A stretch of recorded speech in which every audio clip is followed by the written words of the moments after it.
তো আমাদের বিয়ের কথা বলতেছি। 3 বছর প্রেম করতেছো না আমার সাথে, এখন বিয়েটা করো। তুমি আবার একই কথা শুরু করছো, তোমাকে তো আগেও বলছি। বুঝতেছো না?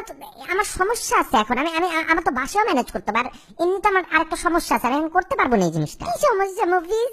আমার তো বয়স হইতেছে তাই না? আর ডেইলি ডেইলি আব্বু আম্মুর ঘ্যানোর ঘ্যানো শুনতে ভালো লাগে। সকালে তো আমাকে বেশিক্ষণ ঘুমাইতেও দেয় না।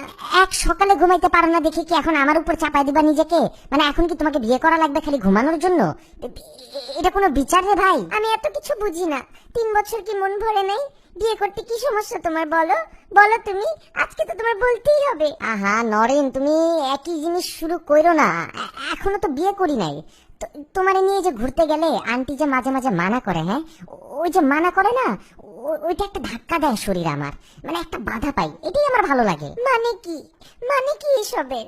মানা করলে ভালো লাগবে কেন? আরে ধুর, এত ভাঙ্গা বলা লাগে নাকি?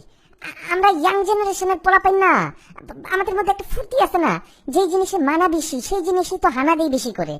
এখন বিয়ে করলে তার কেউ মানা করবে না, 24 ঘন্টা খালি তোমারই মুখ দেখা লাগবে। এটা কি সম্ভব? তুমি এটা কি বললা?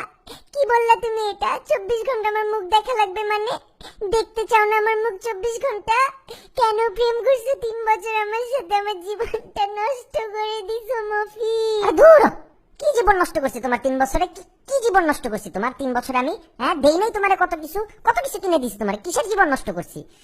এখন ধরো ভাত তো আর অলওয়েজ ভালো লাগে না, লাগবে তোমার? তোমার নিজের কাছে খাইতে ভালো লাগবে ভাত, সাথে যদি মাঝে মাঝে একটু খিচুড়ি, পোলাও, বিরিয়ানি এইগুলা পাওয়া যায়, একটু ভালো লাগে না?